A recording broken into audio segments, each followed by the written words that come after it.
Morning Dressage Superstars, welcome to Dressage Mastery TV. My name is Tash and I'm a Grand Prix Dressage rider, and this is my Grand Prix horse Arbor.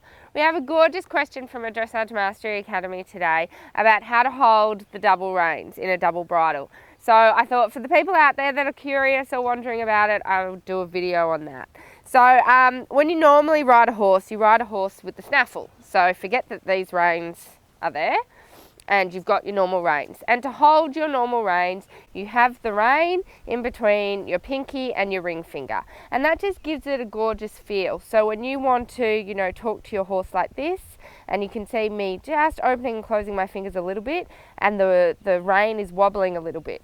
Because I haven't taken a contact, you can see that would talk to the horse. Obviously when I have a contact, it goes like that a little bit.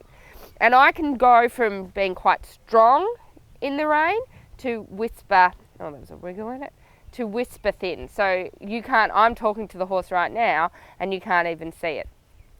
So that gives a really nice feel in the reins. It gives you an ability to be able to talk to the horse. You always want to have an elbow, wrist and hand to be able to talk to your horse. Obviously if you break the line, it becomes harsher. This becomes quite harsh in his mouth. Same if I fix out my hands like this, I become quite fixed.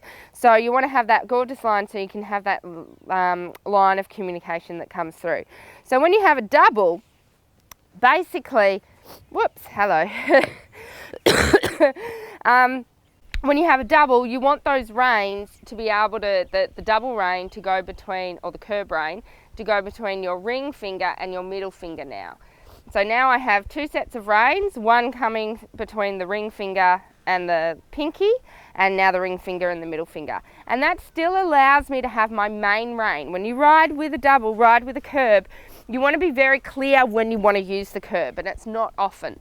So normally you're just using your snaffle, and you can see I'm still using my snaffle, I'm still talking to the horse with the snaffle, and the curb really isn't getting used. Especially at the start, if I'm riding a horse in a double at the start, I have my curb quite loose. So there's no chance if I'm actually going to have to use my reins that I'm going to use the curb.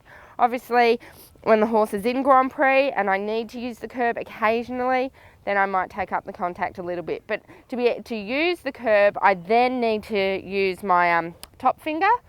What finger is that called? Your pointer? Index finger. Your index finger to kind of talk that way, or it's my ring finger. So being able to use my different fingers for whichever reins means then I can, very clearly and with volition understand which rein I'm going to use. And then people might say, what happens if you carry a whip? So if you carry a whip, there's just more things in your hands.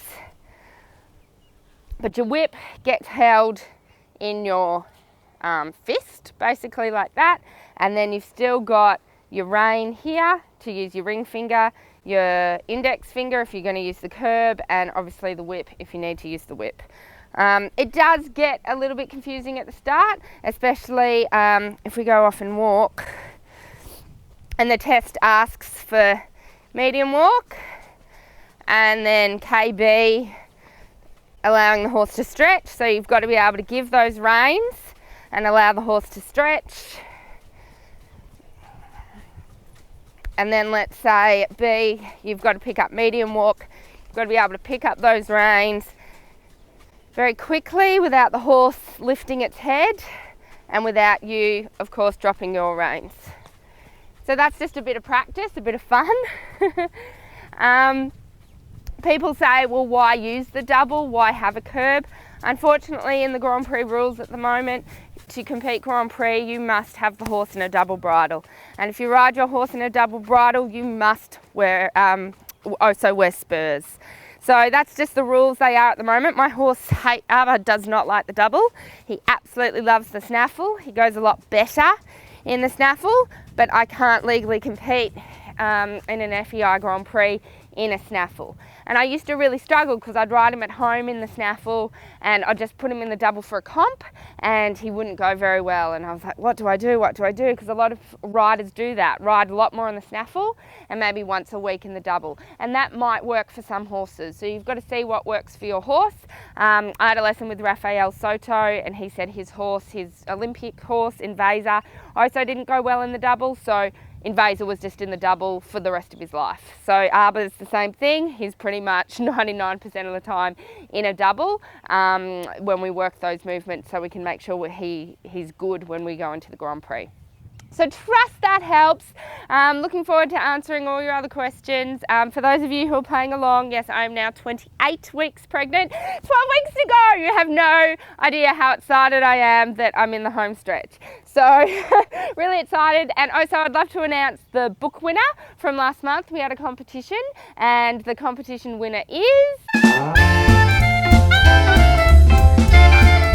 And for those of you who are interested in improving your dressage journey and interested in my program that I offer, Dressage Mastery Academy, go check it out, www.dressagemastery.com. You can join for $1 and I'd love to support you on your dressage journey and hear how you go. So I'll speak to you guys next week. Bye.